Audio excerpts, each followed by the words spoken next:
Hello, everyone, and welcome to the 47th episode of the TheCoasterCasters podcast.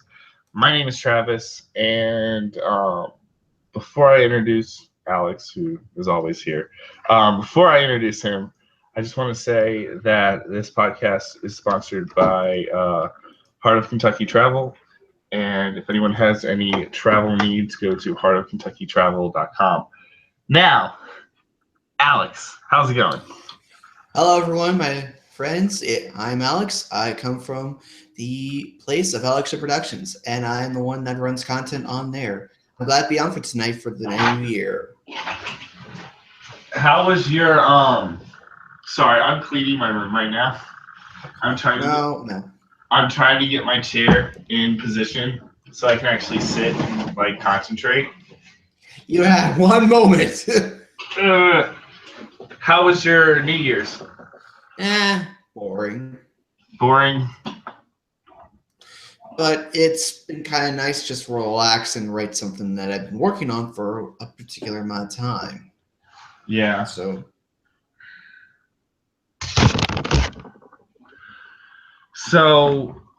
before we get started, going on with why we've been gone, and I've been in California for 10 days. Seems like forever I was there. Is there anything cool that you would like to share that you got for Christmas? I got a new mic. Which one did you get? I got a PCP condenser mic, which is a bit cheaper than the Blue, but so far it's actually given me a better quality. I can at least somewhat tell. Yeah. And so far I'm just waiting till usually Christmas for me doesn't February. So yeah, I'm screwed until that. Yeah. Anything else cool? Nothing much. It's just been me working on a project that I've been very near and dear about for a while. And I'm glad to be kicking some time in to do it. That's good.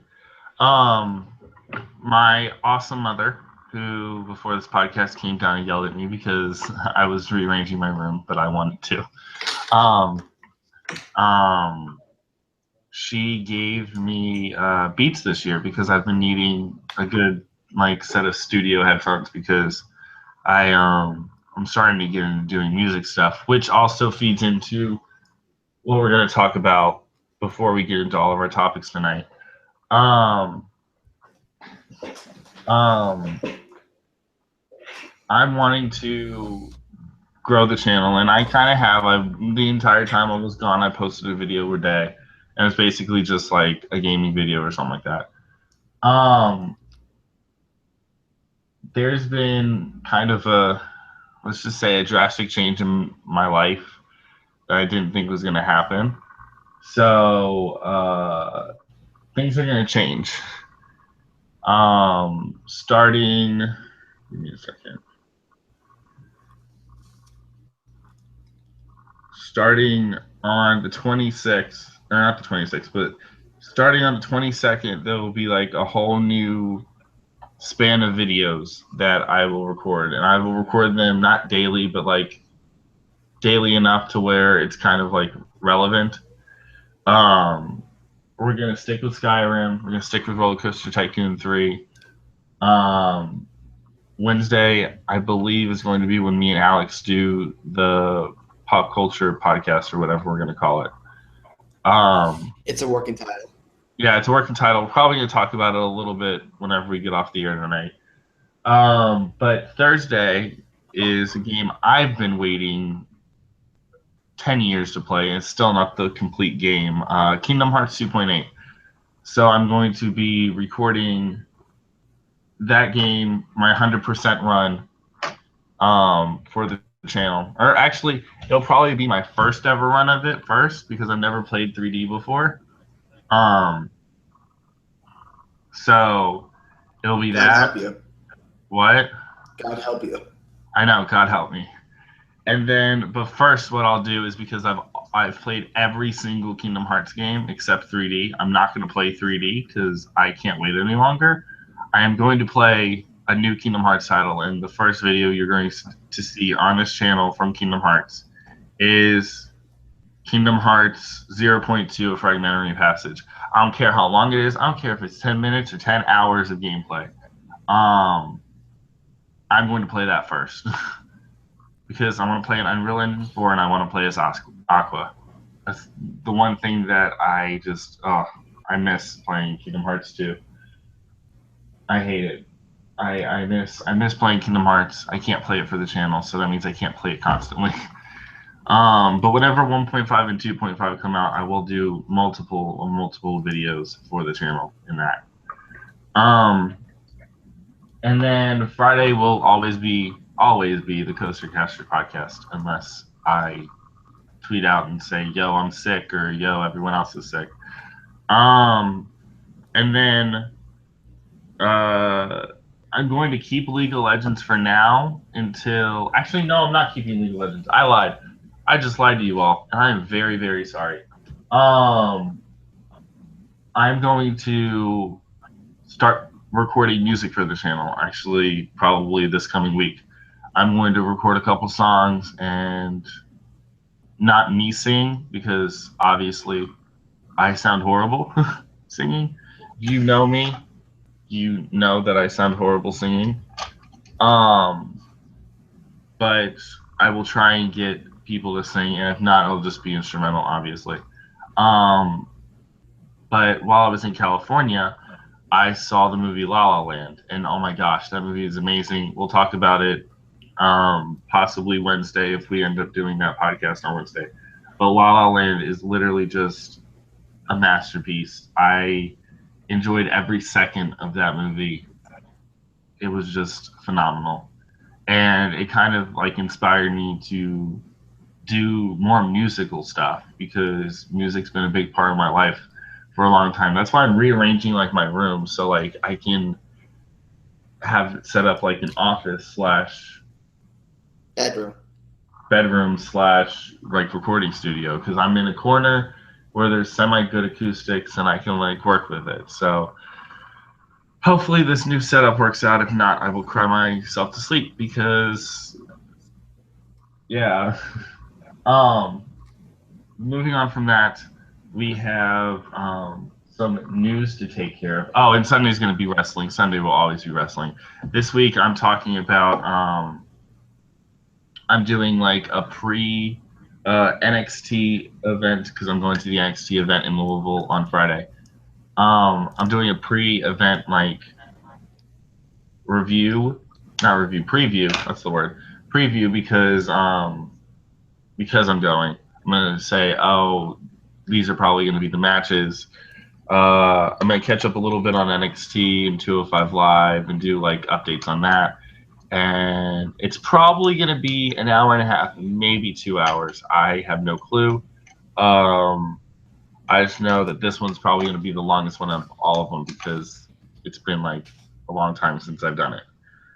Actually, I don't even think I've done one before. So, yeah. Moving on from that,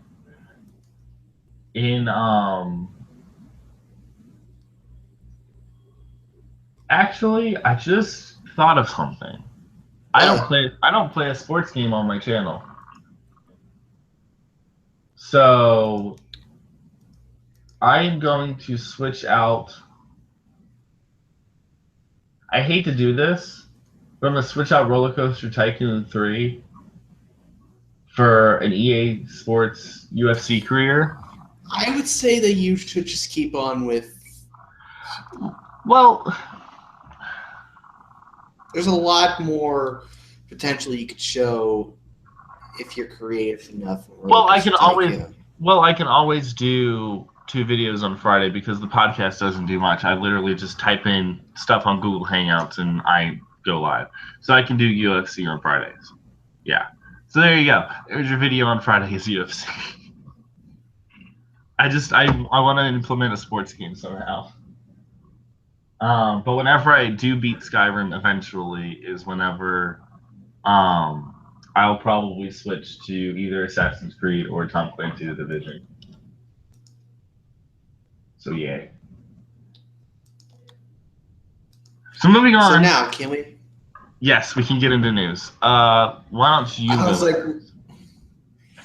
okay, yeah. So we're actually going to be starting off with a somewhat sad piece.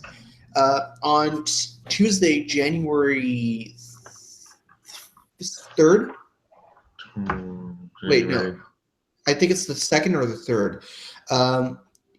It was officially the day that Went Wild, one of the oldest of the water parks and one of the most influential in the industry, has officially closed. It has served over 30 years with multiple high-octane experiences, and now it is officially gone, as Universal's Volcano Bay will take its place as the true water theme park of Universal Orlando Resort. But with that, there are rumors now coming out that the replacement for Went Wild will be a brand new hotel, with some rumors speculating that it will be a large-scale hotel that will be like an all-stars in the amount that it can hold. Travis, first off, what do you think about Went Wild closing? It's had its time. It really didn't get many people in its lifetime, like not in its lifetime, but the last like splash as they called it. But sad to see it go. My dad used to go there all the time, so it's kind of yeah. But what do you think of the rumors? I think if they put a hotel there, that's going to be very interesting because there's already a boatload of hotels down there. If you're not gonna, or if you don't plan on making a third theme park, why are you creating another resort option? There's a pretty good reason for that, even though there will be a third theme park, and it's very simple. They sell out, and they sell out extremely fast when it comes to their hotels. So they want to make sure that they get people in their resort and not outside of there. Yeah. So, which I understand, but the thing I really don't understand is, yes, Volcano Bay, it is going to be a theme park, but it's a water theme park. it's a highly themed water park. Exactly. It's like a Blizzard Beach or a Typhoon Lagoon. It's not going to really, it's going to do great business. It's also going to help out because it's closer to the resort property than previously.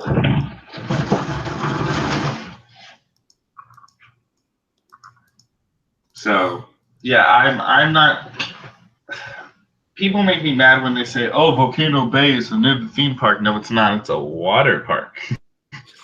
I kind of classify it as a new park, not a water park, not a theme park, but just a new high capacity addition to the overall resort. Much like how islands and studios are, they're high capacity additions.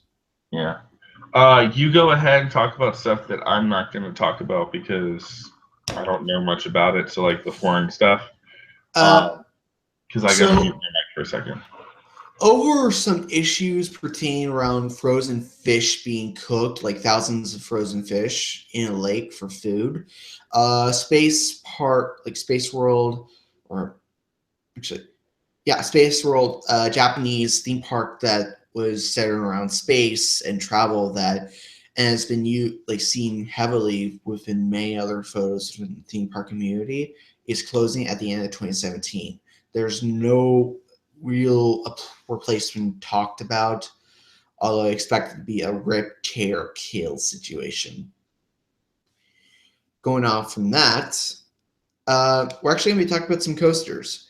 And the first one we're going to be talking about is Silver Dollar City, and that for 2018, there is a new rumor coming out from a Screamscape source that it'll be a potential mock extreme spinner. Now, these are actually they've first popped up from my app in 2016, and You may have seen them as they were tested on Blue Fire at Europa Park earlier last year.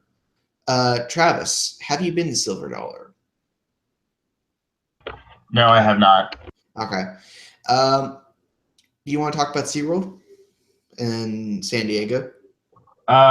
You talk about Silver Dollar, and then we'll talk about San Diego. I just finished that. You didn't elaborate on Silver Dollar. Okay, so the Mach Extreme Spinner is essentially a high-octane, spinning coaster, kind of similar to stuff like Sierra Sidewinder, Cobra's Curse, but also having inversions and launches throughout the entire attraction. Although I think it's like a skyrocket in a sense, too. That's all I have to say. Good, you filled for enough time I needed you to. And now let's talk about SeaWorld San Diego and Electric Eel. Yeah, what do you think about it? Like, you talk first. Okay, because I've been to SeaWorld San Diego. While I'm not exactly a fan of skyrockets, it's going to get something big for them for the new year. Yeah. With another park rumored to get brand new coaster in Southern California, another park. It honestly makes sense that they're going in that direction because they need something down there. That being said, it looks nice. It looks pretty. It sure as hell explains why one piece of information said back in August, I think, that Ocean Explorer would have a 150-foot attraction. Yeah.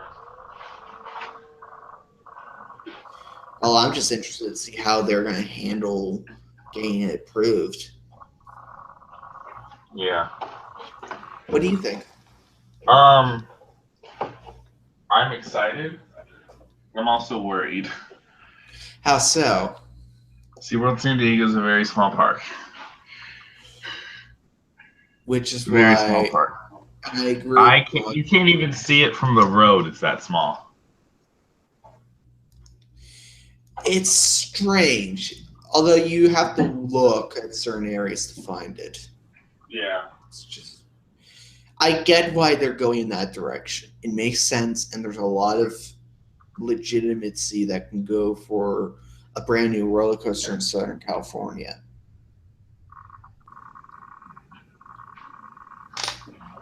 I'm just happy that they're getting something. It fits in with what Joe Manby has said in the past year about that they want to invest at least one new addition into the park, each park each year. Yeah. Speaking of SeaWorld, would you like to talk about the change? Oh, yeah. So, and actually a rather big information, Jim Dean, the former park president of Busch Gardens Tampa, is actually now moving to SeaWorld Orlando and to the parks in Orlando itself. This includes SeaWorld Orlando, Aquatica, and Discovery Cove. And he's been known for a lot of really good projects that have come out from Busch Gardens over the past few years. And I'm actually really happy to see him on for the Orlando team because that ensures that there's going to be some real fun things happening for the next few years to come. He's a good leader, and I'm happy to have him on board.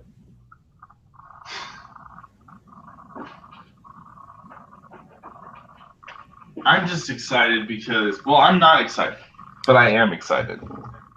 Why are you not excited? This whole SeaWorld change of command thing in Florida is kind of making me mad. How so? Because they're basically putting all the people in that make roller coasters, and there's going to be no more animal stuff within the next 3 years. That's not necessarily going to be true. With someone like Jim Dean on board, it makes me believe that they're going to at least incorporate aspects of animals and big attractions. It won't exactly be a big coaster every year, so I'm not exactly against it, nor am I for it when it comes to that regard. Yeah. but he has proven his worth with multiple great additions that have come to Busch Gardens and that have also invested within animal care too.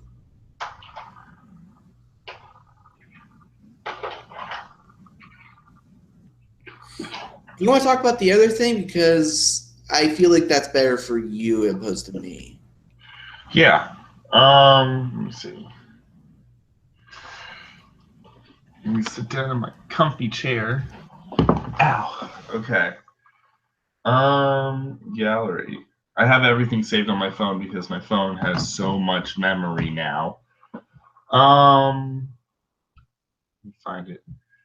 Okay, so for a limited time, guests can receive an Adventure Island Fun Card with the purchase of a Busch Gardens Fun Card, which lets guests pay for a day and visit both parks through December 31st of this year, 2017. For details on this, it's basically like kind of the same as the free preschool offer.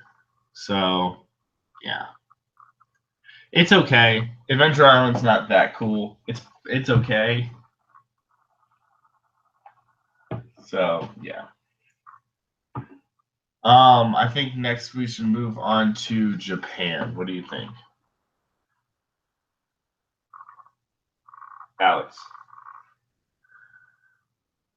Alex.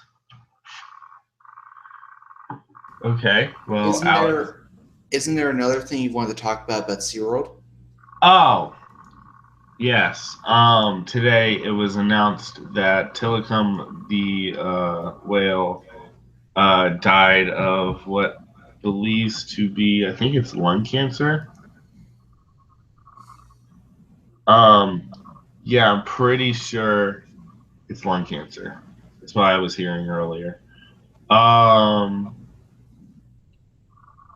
Tilikum's been a part of SeaWorld's family for 25 years, and it's been estimated that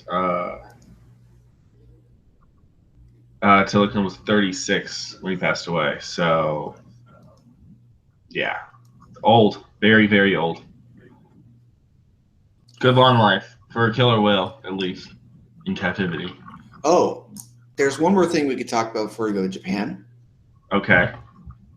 SeaWorld San Diego will be having its last orca shows on Sunday. That's depressing. It's expected to come back as more of an orca encounter, as more of an educational show, as opposed to what's currently there. Yeah. What do you think of that? I don't like them getting rid of the orcas. It's all because of freaking blackfish.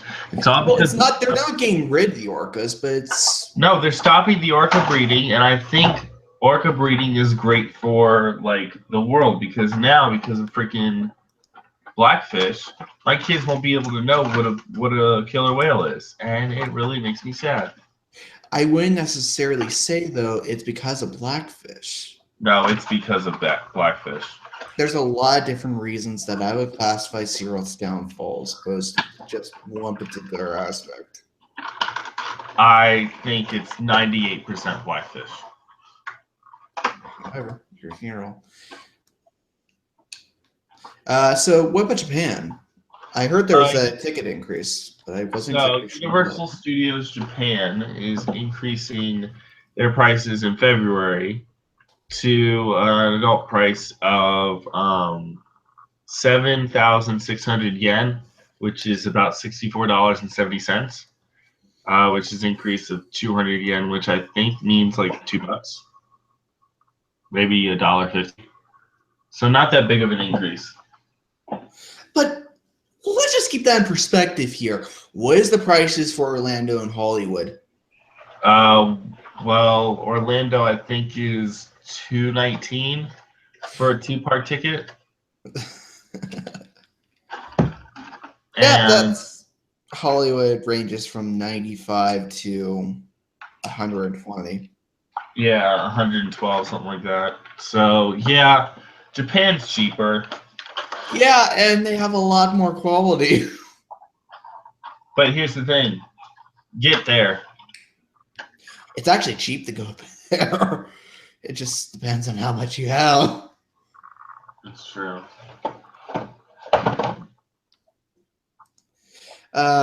Anything else about that? Nope. I don't think I have anything else on that. So back to another Universal topic. There's actually some major records. There were some major records that were being blown at Universal Studios Hollywood over the course of the new year.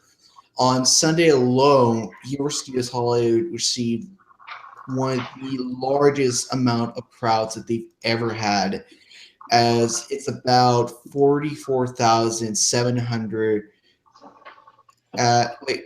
44,858. That's crazy. And on Monday, it was expected that would have beat up the record, but it actually didn't. Only by 158. And that was when they had to close down the park because they were filled to capacity. Yeah, they hit capacity the day that we went to the Reagan Library. It's good they got the wake-up call. What? It's good they got the wake-up call. Oh, yeah, I know. Because somewhere quietly in the deepest, darkest secrets of Hollywood, I now hear Karen Irwin greenlighting any project to get the park having as much capacity as, God forbid, possible. I mean, that's the first thought that you'd have to think in your head. What is in the minds of those that are the heads of the parks and resorts? Yeah, like... I wonder, what they're thinking, wait, how? And it's almost funny because the Monday, Grinchmas was over that day. So it kind of even raised more the question. Yeah.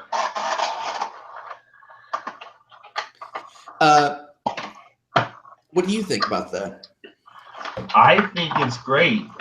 Universal Studios Hollywood is getting a lot more press, I guess, with the fact that they have Harry Potter.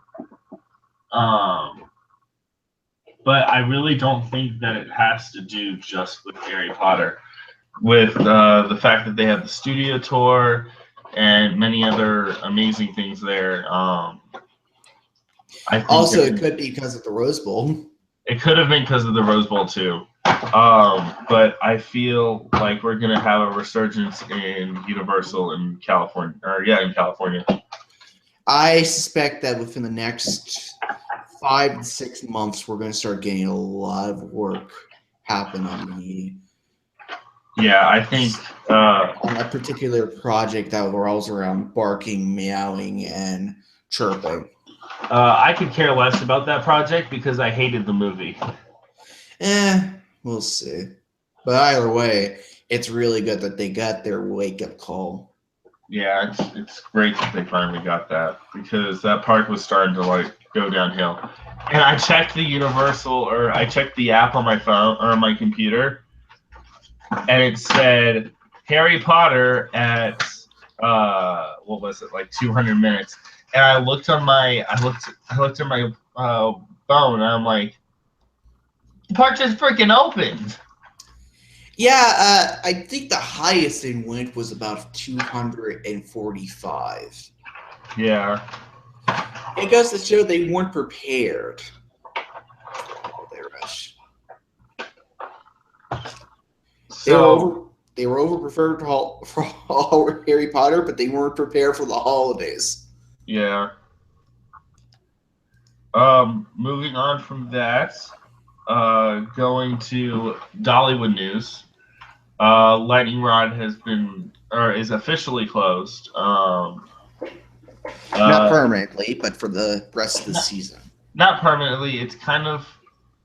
It's down for seasonal maintenance, which means something's effed up with the ride because there was a group of YouTubers who I'm actually friends with, OhioValleyCoasters. They went to Dollywood while I was in California, Christmas week or whatever, and they kept rolling back on the launch. So I think that's why they closed it. But it should open when the park reopens for the 2017 season on March 18th. Yeah. It's Disney. That's Disney. Okay. So we have one more not Disney from me, and then we'll go to you for anything not Disney, and then we'll end with Disney. All right. All right. So Lake Compounds is updating their Ghost Hunt Dark Ride with new shooters, targets, and gaming system for the 2017 season. It's going to use LEDs, and it's going to be more accurate and give audio feedback when it's fired. So basically, they're turning it into their version of a Buzz Lightyear, where it actually like makes noise whenever you shoot it, and like there's a trigger to it. So like when it originally was before it probably broke down. Yeah. Is there anything else you got before we go to Disney, the corporate overlords of our nation? Yeah, we're good. So we can go to Disney? Yeah, and yeah. We'll just start with runDisney. How about that? Yeah. So breaking news as of like a couple hours ago, there's a big storm heading for Orlando. They had to cancel the half marathon and the kids things. What do you think about that, Alex? I'm not happy with the way they're handling the way they give people back what they were paid for, shall we say. Yeah. And I think it's something that's a flaw within their own system, because you should give people back their money if it's because of rain. Even for just a day, should be that option always there, and I don't get why they give people Disney gift cards. They'd be a waste of money, and they go back just to Disney anyways. Yeah. Maybe it's because most of the people that are staying at Disney or that are there for the runDisney event are staying on Disney property for longer than the time for the event is. Perhaps, but still, there are those people that could only be there for just one day, and that they may feel cheated and ripped off. But then they could also sign up for a meet in the next 24 months, or they could sign up possibly for the full marathon on Sunday while it's subject to availability. Yeah, subject to availability, or they can do what is it? Oh, park admission. Or 2 one-day park admissions. Which that's not bad either.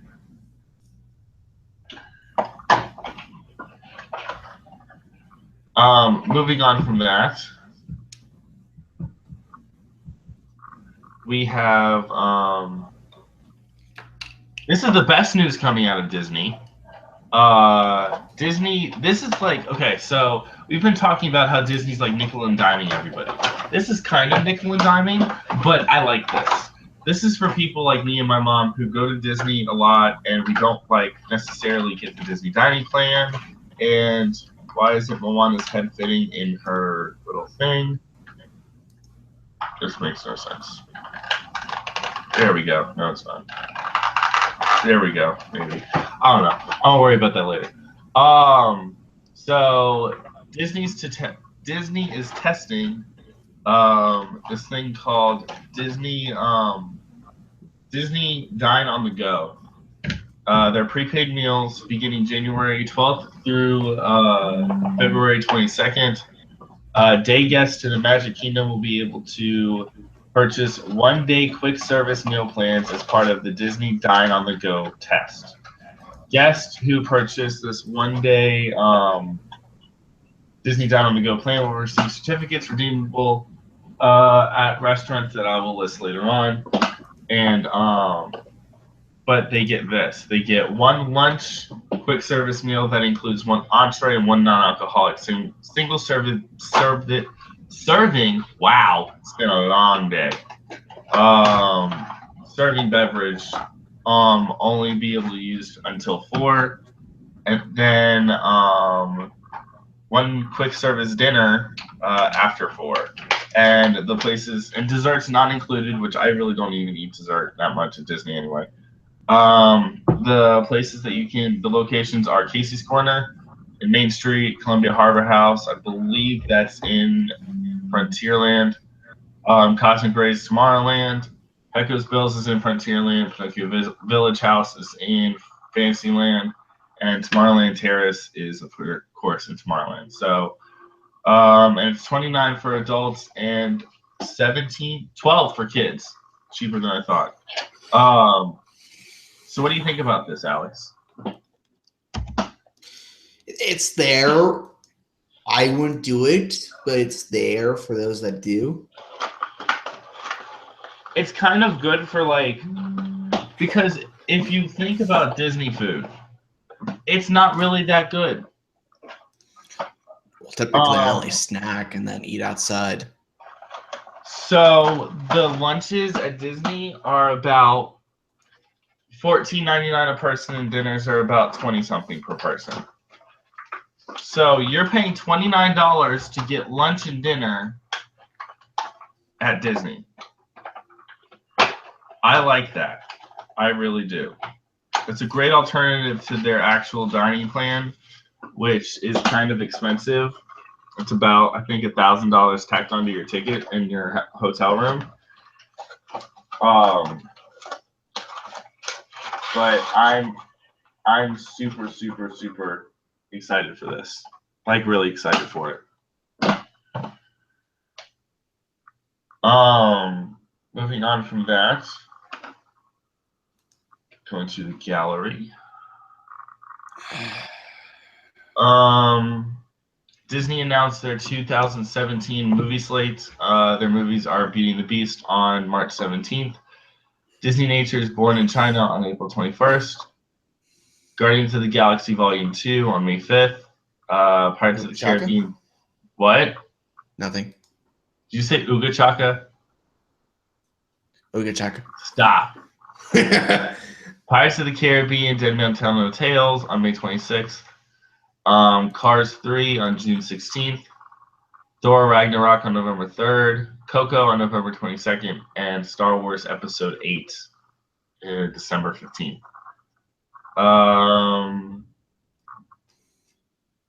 July 28th and December 22nd had originally been staked out by the studio for an untitled live-action Disney fairy tale movie. But they haven't really there is some breaking news from Universal. What? This is actually rolled around their Hollywood's New Year celebration for the Lunar New Year 2017. And this will be the first year that Poe and Tigress will be coming into the park. Wow. Which is just a nice little thing to add for the DreamWorks partnership. There you go. So that's a pretty good lineup for their 2017 releases. I'm excited. I'll probably go see all of them, but probably Disney Nature. If I was Disney, I would open Guardians of the Galaxy Mission Breakout the same day the movie comes out or the day after. I wouldn't be surprised if they're going to try poorly. That's super, super smart. But we'll get to my thoughts about that crummy overlay ride, whatever. Oh, what? You don't have the feeling to adore it? No, I don't want it to happen. But I'll get to that later. Are we almost to the end? Wow, we're almost to the end. Before we get on to Magic Kingdom news, I have a rant. Go ahead. And it's about runDisney. And it's about the Disney Store. If you go onto Disney Store's website, which I believe is just DisneyStore.com, if you type in Han Solo, they just released a Run Disney T-shirt that has Han Solo on the front that says "I run solo"? I don't get it. And it's just him. He didn't run solo at all in any of the movies. He had Chewbacca and Princess Leia. I think this is very distasteful since Carrie Fisher passed away last week. I don't get it. How do you not get it? I'm not disrespecting Carrie Fisher by any means, but this could have been just a shirt that was there even before the passing. It wasn't. And even then, how is that filmed to context? There has been times in the Star Wars mythos that Han Solo has been alone without Chewbacca nor Leia. But still, I'm surprised this hasn't really blown up in Disney's face besides just me and my mom. I guess it just depends on who you talk to. Some because there's people that would fight this. I just don't understand what's going on. Like maybe they just don't see it, or I'm just blowing it out of proportion. I'm probably just blowing it out of proportion. You're probably just blowing it out. But still, I still think it was kind of distasteful of Disney to release that a week after she passed away. But that's just me. That's me personally. So yeah, it's a little mini rant. Here's kind of a rant, not really. According to many news reports, the Magic Kingdom is expanding the sale of beer and wine at the park, within the park. I don't like that. That's not what Walt wanted. There's only one place that serves alcohol in Disneyland, and that's Club 33. It was never talked about that they ever had places where you can get alcohol, like pure alcohol, at one place, particular Magic Kingdom before, right? There's never been one. And I don't like the places that they picked. Although here's the thing. This part, Magic Kingdom, it was built after Walt's passing, even though, yes, it was developed with him on board. It's not technically his park, and I'm not trying to spark any controversy, but there is a point where I think there are people that blow it out of proportion. I've seen so many people, I'm not even kidding, that are actually very happy about this, and I can actually see why. There are people that do need something to drink that's not soda or water. Yeah. There are people that will have that. And along with something that I have heard, I wouldn't be surprised if you do eventually see a Club 33 around the eventual future. But for now, this makes sense. It fits with the concept that they do have to appeal somewhat, even though if I were to run Disney, I wouldn't blame them, although I wouldn't want it. Yeah. It'll make money. And you ever wonder why Universal wouldn't can't stop selling their alcohol at Horror Nights? Because it makes money. Yeah. So this is just a way for them to get money. And I get why. It makes legitimate sense, and there are people that will go for it. They will be selling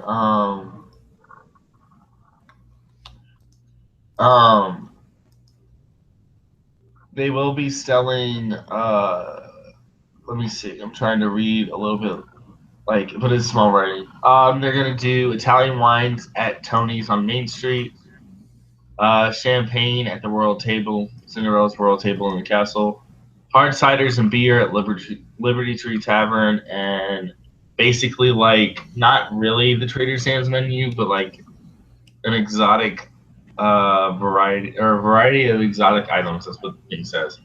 At Skipper Canteen. Well, okay. So when you look at it like that, it's actually fitting in with the theme for some of the parts. Yeah, but still, they're trying to make it work, and that's good. They're trying to see a theme to it, but not having it be like all beer, all wine, all spirit. Yeah. It's separately done, and it's very simple. Moving on, there's going to be a new rope drop ceremony. They're starting the 9th of January, which is Monday. They're going to funnel everybody through Main Street USA to the castle, and they will remove the current welcome show and change it. And they will open up the park to all of the guests. And that will go till at least March 2nd because that's when the Disney World Railroad will be closed until for maintenance. All right. And then finally, this actually really ties into my trip that I just got back from. House of Blues has officially been demolished, and is becoming Splitsville. It's a good choice. I'm actually surprised that it didn't happen sooner, as I think it makes sense for the downtown Disney. Oh, I love it at downtown Disney. That downtown Disney is really cool. It's condensed, and it's a good condensed. They have a Jamba Juice. Well, it fits a lot more to the Southern California crowd as opposed to a particular crowd. Yeah, I personally fell in love with it because I was there for a week. Oh, everything's falling. Well, let's just hope that cats and dogs won't live together. There we go. Okay. I'm sorry, I had to plug in my laptop. It was dying. I'm gonna have to rearrange all that stuff after. So moving on from that, because we have no other news, let's talk about my trip to California. In short, I'm basically only gonna talk about one thing, and that's Disneyland. This was my first trip to Disneyland in many, many, many, many months. Actually, many, many, many, many years. I haven't been to Disneyland, surprisingly, in 15 years. And I was just blown away. I fell in love with it. It was amazing. It's amazing. That's all I can say about it was that it was amazing. Okay, so do you want to go down in detail a little bit? So we got to the park a little bit late. When I say we got to the park, that means we got to downtown Disney. Okay. And whenever we got there, we got on the Mickey.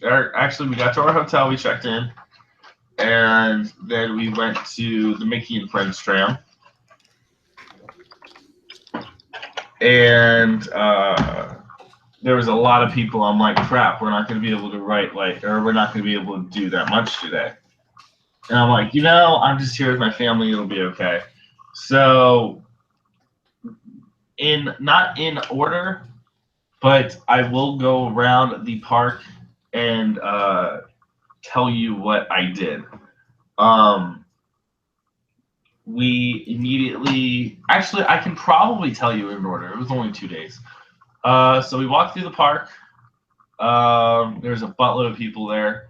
Then we went to Jolly Holiday for breakfast, and of course it was amazing. You should have went to Carnation. Couldn't get in. It was really busy. It was the day after Christmas, day after Christmas. So it was the 27th and 28th. There was no way we were getting to Carnation. we then, or I then walked over to Hyperspace Mountain and got our fast passes. And then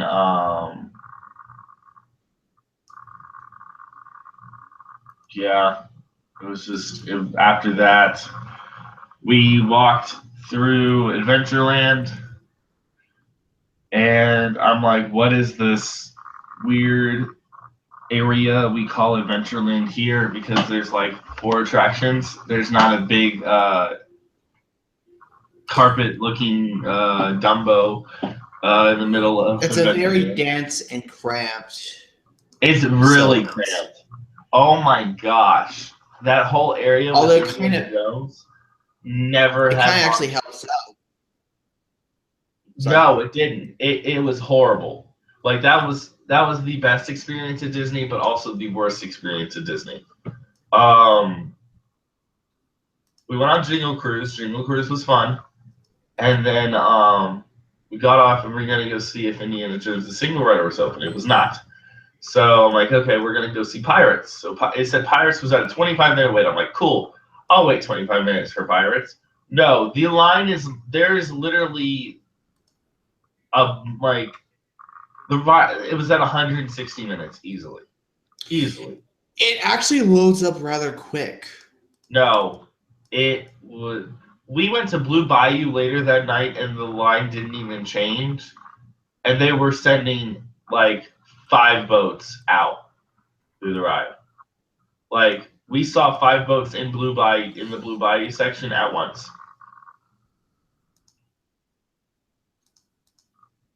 It was ridiculous. But mentioning that we did go to Blue Bayou for dinner that first night. So, did you go on Haunted Mansion Holiday? Yes, and oh my goodness, it was amazing. Do you prefer that over Haunted Mansion? Because that's actually a debate that me and my mother have, and yes, I say to her, I'm on the side that's a little bit close to Haunted Mansion, but I love the Holiday because of how weird it is. I love Haunted Mansion Holiday. It's great. It really is. You wish there were more of them? Oh, I love it more. I love the original because it's not Walt touched it, but in a weird way. It was like he had like a say in what was going on, but he died before the ride became what it was. Be honest, if you want to thank someone, thank Tim Burton. I just can't imagine like not being able to see Haunted Mansion Holiday. It was so cool.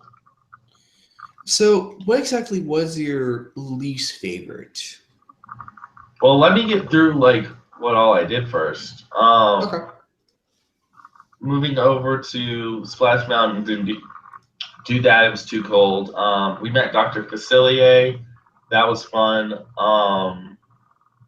And then we went back to Critter Country, and I did many adventures of Winnie the Pooh. It's a personal thing. Don't ask. Then we went back around Rivers of America to Big Thunder Mountain. Did not ride Big Thunder Mountain because it was really just long line.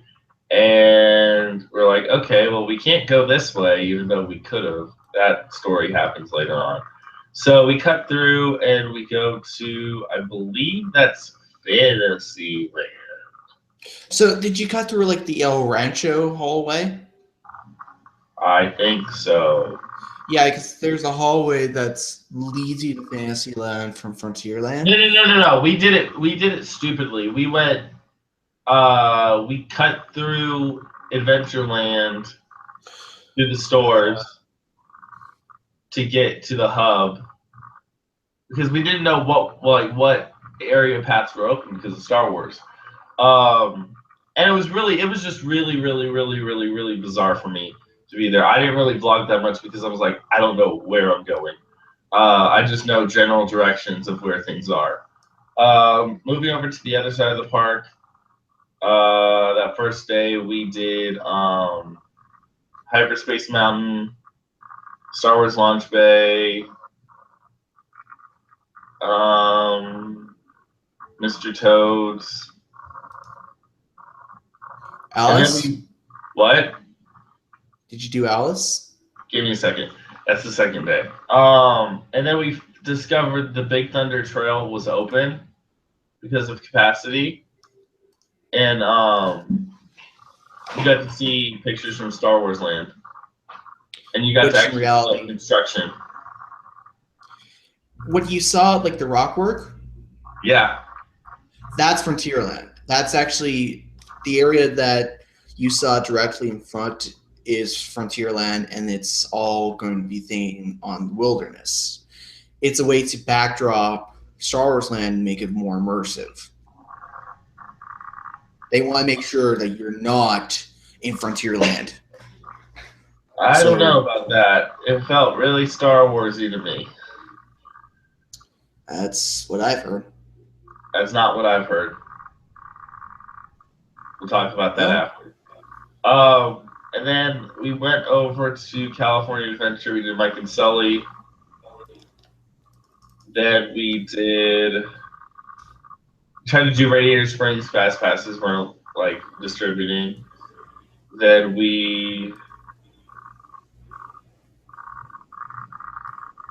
I can't really remember what else we did. But overall, I'm just going to go through all the rides that we did at the parks. I don't even have the map in front of me. So if I forget something, I'm sorry. We did either me or my family. We did Jungle Cruise, Pirates. I did Pirates because the lady felt bad because I was a single rider, so she kind of like got me in somehow. But that's a long story.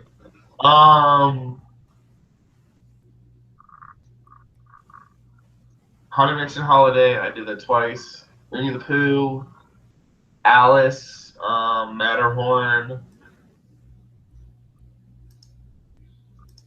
Mr. Toad's, Autopia, Launch Bay, and Hyperspace Mountain and Astro Blasters. And we saw Paint the Night. Or should I say Tripping Acid Paint the Night? Like, was it at top capacity or that Volado? It was just, oh my gosh. And then in California Adventure, we did Mike and Sully to the rescue. I did Tower of Terror late checkout. I got a fast pass for 7:30. I was so happy. And then we did Radiator Springs Racer. Then went to Goofy Sky School. We did the Boudin sourdough tour. That was pretty cool because they gave out free bread. Then we did some of the Festival of the Nations, holiday, whatever thing it's called. Then I did Soarin'. What'd you think of Soarin'? That's the first time I've ever seen Soarin' Around the World. Even though I do think Soarin' Around the World is gorgeous and beautiful and amazing. It doesn't hold a candle to California. No, it does. I just think I think Disney's California Adventure should have Soarin' over California. Oh. I think they should have remade the movie. They should have done a new movie, literally highlighting everything from San Diego to the coast. So essentially what they did originally. No, they need to do that. They need to change that film. They need to not make it Soarin' Around the World in California. They need to put it back to Soarin' over California because it's actually in a park in California. No, I thought you meant like refilm all the California scenes. Yes. No, they reconvert the footage to HD, and that would have been more than enough. Along with the redone exterior, that would have been enough. I still think they need to refilm. because there's a lot newer things and everything's like California is a beautiful state and it needs to be highlighted. Like refilm the finale, sure, but not refilm the entirety of the Soarin' over California film. Like Like maybe I think they could end Soarin' over California at California Adventure at like dusk. I know the That would be path. so cool. I know the path that their helicopter path took included some sections of it, which made me even more curious to know why they didn't just do it for California Adventure as opposed to Disneyland. But might as well keep the tradition there. Yeah. I just the film was great and I felt like I was gonna fall out of my seat, which is what I wanna feel, but yeah, it was decent. But it was really cool. I like the 4K and all that stuff, yeah. Um that's about it that we did. What was your favorite attraction then? Radiator Springs Racers tied with Toy Story, or not Toy Story, tied with Tower of Terror, tied with Hyperspace Mountain. Okay. Would you want to see Hyperspace Mountain stay as Yeah. that for the really? Yes. Well, okay. Screw Space Mountain. Retheme every Space Mountain except Mission 2 in Paris to Hyperspace Mountain. I want to see it. Well, that's actually an interesting comment. I love Hyperspace Mountain. I I don't hate the original Space Mountain. It's just it's boring. It has no theme. There's just like alien noises. This one has a theme. You're in the middle of a Death Star, or you're in the middle of like a TIE fighter battle, or whatever it is. Were you on Space Mountain before it got its first go around hyperspace? And I'm No, talking like, okay, you should have been on there for when it was in the 2005 format. I believe without doubt, Hyperspace Mountain, it's good. It doesn't hold candle to the 2005 Space Mountain. I just they need to do something. I'm pretty sure that they're going to keep Hyperspace Mountain because I that ride think doesn't ever go under 90 minutes on a I slow day. that's not necessarily true, but I've I I've do seen it think twice. I've been checking the app literally every day. I literally check both the Disney app and the Disneyland app every day just to see what wait times are. I do the same thing with Universal. I've only seen Hyperspace Mountain under 60 maybe 4 times. I think it depends though on when it's at the time of the year Yeah. because there is dead season for Disney. Maybe figure out a way that you can like convert it quicker. Well, they convert Space Mountain with Ghost Galaxy rather efficiently, so Maybe figure out a way that you can convert it within like a week or a couple days. that's what they do for Ghost Galaxy. Exactly, but they need to figure out a way to do it for hyperspace because what you can do is during down season, like February, March, and maybe August, First, September,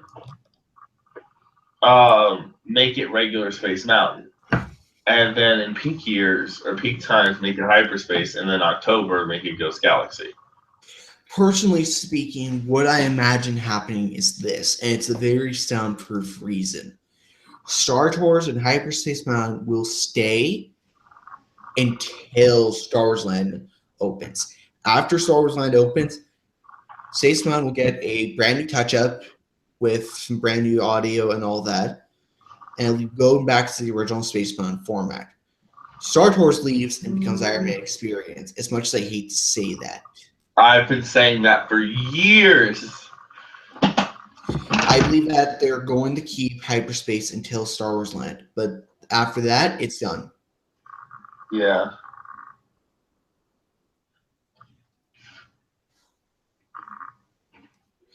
Is there anything else? Oh, Tower of Terror. Tower of Terror late checkout with the lights off and all that stuff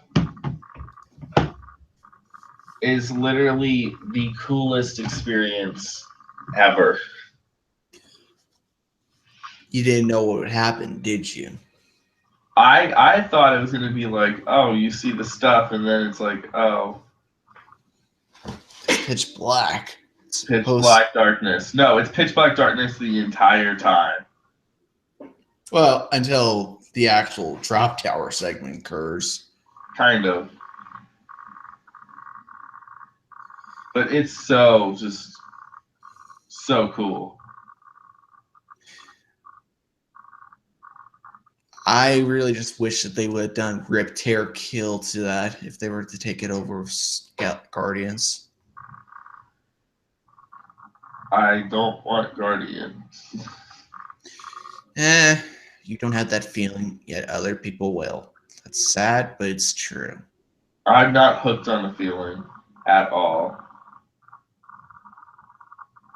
Did I just make a pun again? Yes, you did.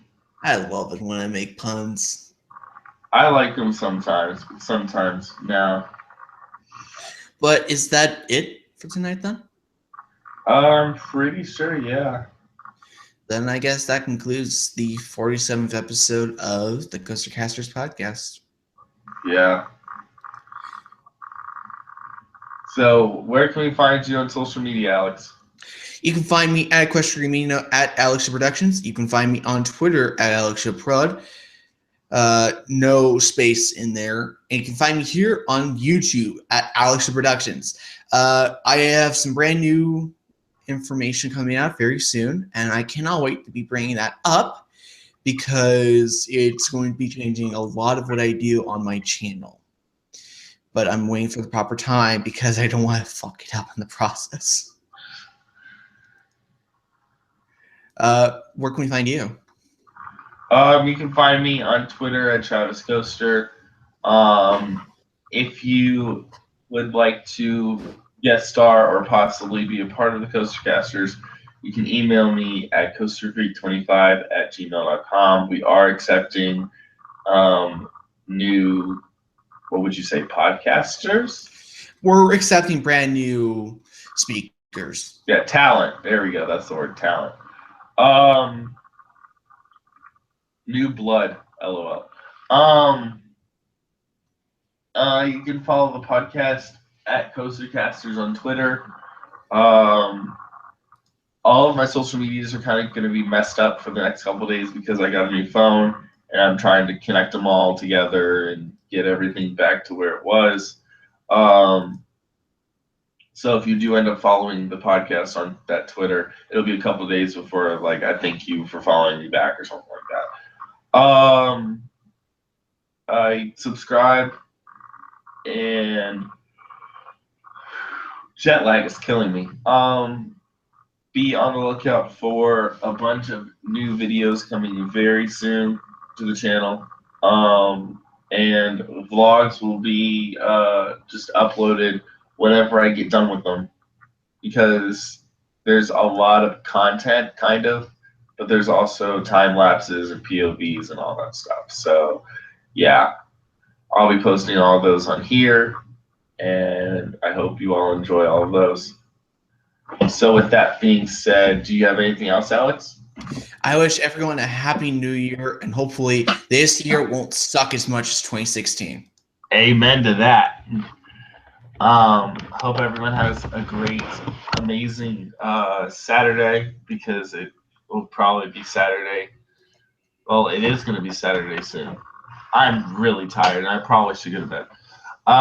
Thank you all for watching, and we will see you all next week. Peace out, mofos.